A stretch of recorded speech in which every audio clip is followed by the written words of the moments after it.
Should read topic number 1 says Marcus Garvey was before his time. Is this gentleman right? So this came with a link. I hope I copied the link correctly. Let's see.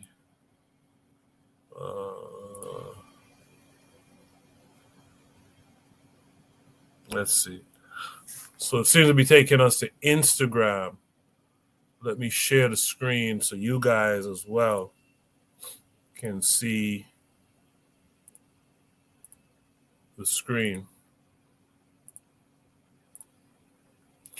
So this takes us to Instagram. It's a post by Thomas T.J. Lofton. The caption reads, "The trades are excellent pathways to start businesses with the right training and knowledge. People can use their skills in the trades to open their own businesses, whether it's a plumbing business, electrical business, or any other trade-related venture. The trades can provide a great opportunity for success and growth. With the right business strategy, an individual can launch a successful career based on their trade. Please share this video with friends, etc. Register today for your one-on-one real estate or entrepreneurship consultation, business ownership coaching, or My Land and New Construction LANC masterclass today via Zoom or in person. Book me to speak at your next event." That's his website. So let's check out what the video is about, and then we'll discuss it. We got people who look at us and studied us. They realized back in the day, they said, wait a minute, people like TJ, he don't want to go to college. He's sitting in his mama's backyard building lowriders. He putting big cars and videos. He ain't never going to college. How did he learn all of that? Well, he had that auto mechanic classes in school. How did he learn all that sewing? He had that class in the 7th grade. How did he learn about wood shop and making those, speaker boxes in the trunk? He had that wood shop class in 11th grade. Okay, well, we need to pull all that stuff out of the schools because they knew what was about to happen. Where most of us are thinking about what's going to happen next weekend. They thinking about what's going to happen in 20 years if we do this. If we don't stop this from happening today, in 20 years, they're not going to need us anymore. They're not going to be looking for jobs. So we got to remove the trades from the schools so that they won't keep opening up businesses. So we got people who look at us and studied us. They realized back in the day, they said, wait a minute, people like TJ, he don't want to go to college. He's sitting in his mama's backyard building lowriders. He putting big cars and videos. He ain't never going to college. How did he learn all of that? Well, he had that auto mechanic classes in school. How did he learn all that sewing? He had that class in the 7th grade. How did he learn about wood shop and making those, speaker boxes in the trunk? He had that wood shop class in 11th grade. Okay, well, we need to pull all that stuff out of the schools because they knew what was about to happen. Where most of us are thinking about what's going to happen next weekend. They thinking about what's going to happen in 20 years if we do this. If we don't stop this from happening today, in 20 years, they're not going to need us anymore. They're not going to be looking for jobs. So we got to remove the trades from the schools so that they won't keep opening up businesses. All right, I had to play it twice as I usually do. Let's welcome in Oni this week. Oni, how are you? I'm cool. As they say, what it do? Yes, sir. Thanks for coming through. Oni, Marcus Garvey was before his time. Is this gentleman in the video correct? It was hard to follow. But from what I gathered, he was saying that they took trades out of the schools so that I guess black people wouldn't have trades in the future or today. They wouldn't have trades in 20 years. I'm sorry.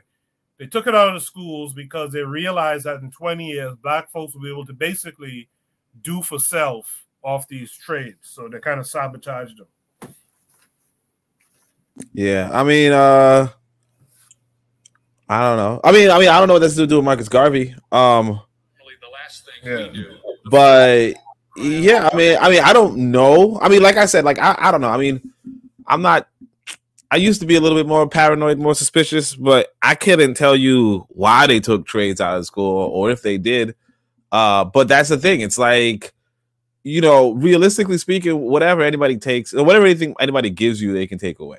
You know, so because I remember that I learned this lesson a long time ago when there was this rare book, like, you know, clearly. In fact, matter of fact, I know the title, John Edward Bruce's Militant Writings. That's what it was called, right? Something like that. And it was in the library, you know, and like why it was in the library, I don't know.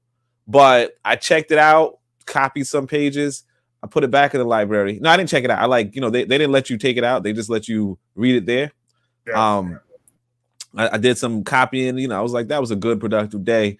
I'll come back tomorrow and do the same thing. And tomorrow they said this book is not on record, you know, like we don't have this book, you know, we lost this book. So I don't know if it was like somebody just said, let me steal it, or if the library said, we ain't going to give this to these Negroes no more. I mean, they probably won some battle somewhere that told us, you know what I mean? But like, we don't need to keep it up. Like, they're no longer that politically active. And I mean, you know, it is what it is, you know? They took trades out of the school. Well, of course, you know, I mean, like nobody, if you depended on somebody else to give you what you need, right? That's your problem. You know what I mean? Like to make it seem like it's their problem that they took away what you needed is like, that's weak to me. You know what I mean? I feel you on that. I absolutely agree. Yeah, I think that the connection with Garvey is the self-determination stuff. It's like the guy in the video says, they know in 20 years, black folks won't really need them to give us jobs with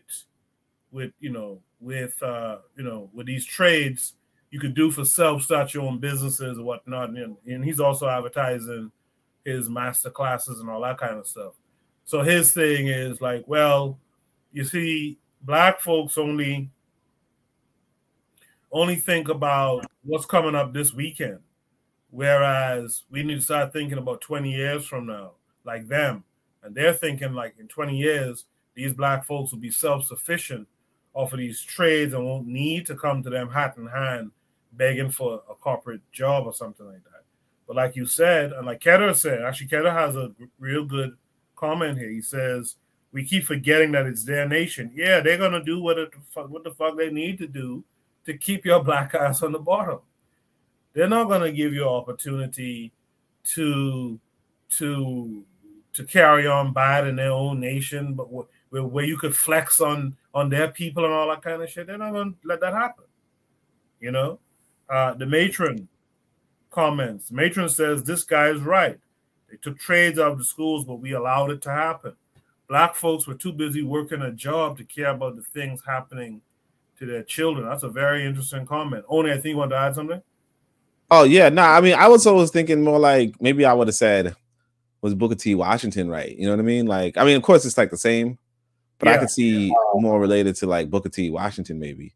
But yeah, I mean, this is like, you know, if we talk in self-determination, you know, like Kenta said, one, you know, if you in the other man's nation, like how much self-determination you gonna have, right? But two, even if you were like, let me go about the self-determination, like complaining about their schools is not it, you know? Of course, like what he's doing, he's saying, look, come to my, you know, master class or my school, which is, you know, all right. You know what I mean? Like I could see that as a substitute for school.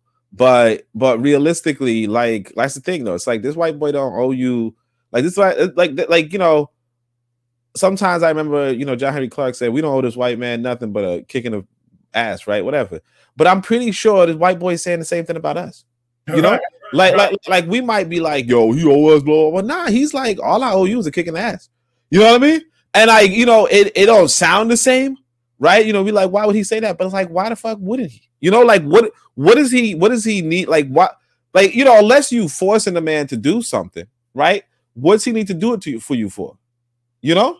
And that's like, you know, but of course, I don't know if that's what his takeaway was, you know, because this is just a snippet. I mean, he did put up the snippet himself, but still, like, I think, you know, realistically, yeah, you know, black folk should focus on you know, building up their economy, you know, by any means. You know what I mean? But, you know, again, like, you know, you're the only one that's going to build up your economy because nobody else is looking out for you, you know, and I think black folk need to get that through their head.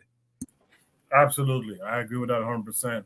Ishtar's in the chat. I think I've seen Ishtar here before. Ishtar says the WHO members will vote on a treaty February 27, 2023 that would strip nations of their sovereignty as well as remove personal freedom of choice and the right to privacy. I don't know if that has anything to do with this prompt, but he or she goes on to say, so if we do what they do to us, will that make it okay? If we do what they do to us, will that make it okay? I'll defer to Oni on that one. Oni, what do you say?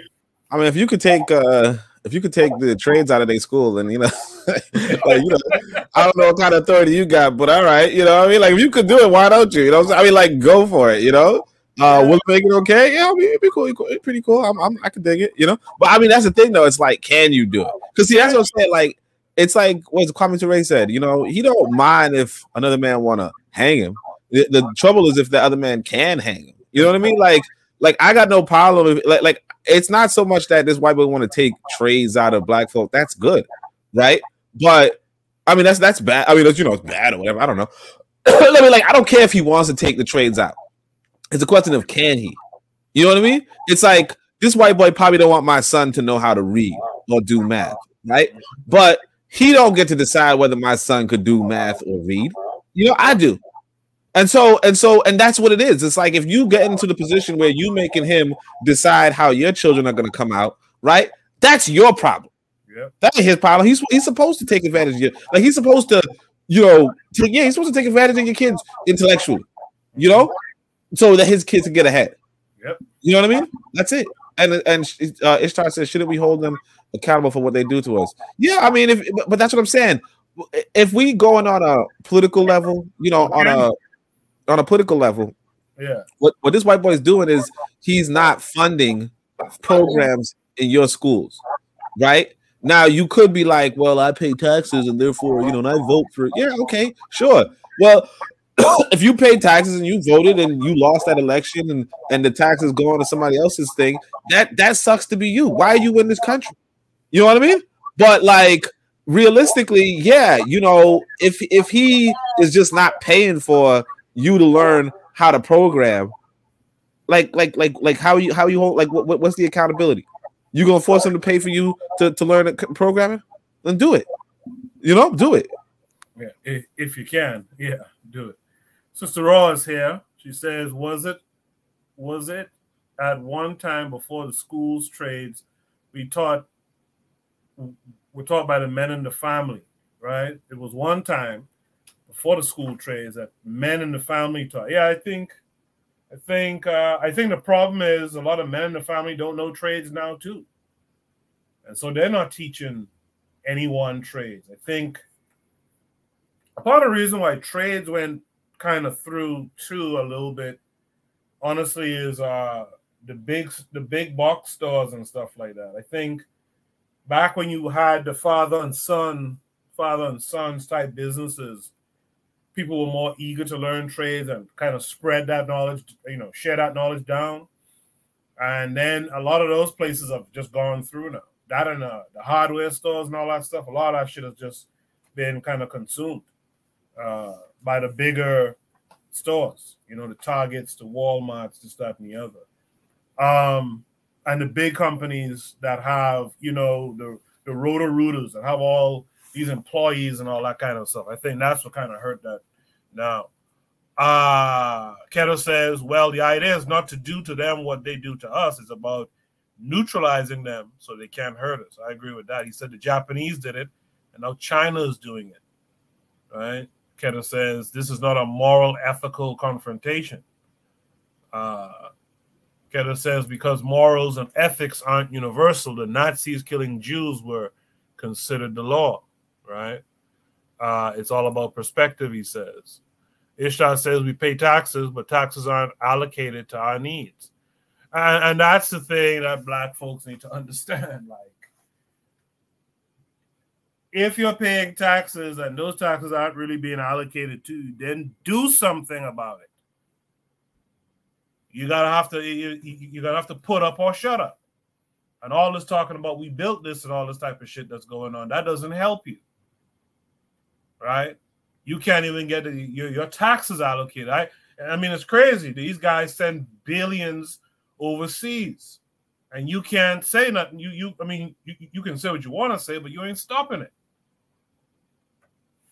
Keto says trades are limited now because production shifted to China. Yeah, that's a good point too, right? That's a very good point too. Oni, you have any last words for this prompt? No, I mean, like I mean, like I said, like this guy, what he's doing is like it's. I think it's good. I think it's a good way, a good response to, you know, other people letting you down. But like, you know, but my thing is that we should have never put our faith in these other people. Period. Now that's the thing, though. It's like we are forced to pay their taxes, you know. But that's why I would, you know, stress for our people. Look, if like it's like you know, a matter of fact, I think I just saw this video where this CIA agent was like, we be fucking around on other countries, you know, and if they don't like it, tough titty, you know what I'm saying? And it's like, yeah, that's how America looks abroad, where it got no jurisdiction, you know, where it has no jurisdiction. They say we're gonna mess with other people, tough titty if you don't like it. So of course, if they got jurisdiction over you, right? Of course they're gonna say tough titties. You know, like if you don't like it, they're like since when were we, you know, since when was America a nation of doing things that other people like? You know, America says we're doing stuff abroad for national interest. So what do you think? So yeah, they're gonna put you down and make you worse off for national interest. And the only thing about you is that you paying for it. So you know, you paying for it doubly. And if that's what you want to do, that's what you want to do. But for me, that ain't it. Right. I agree with that 100%. That was a good topic. Again, the link is in the chat, posted, pinned to the top of the chat. Whoever wants to join the panel can. We're going to move on to Shoot the Breeze topic number 2 now, right? Keto says to only 100. Yeah, I agree. Thanks for being here, everyone who's here. Ishtar, I think I've seen you here before. Thank you for coming through.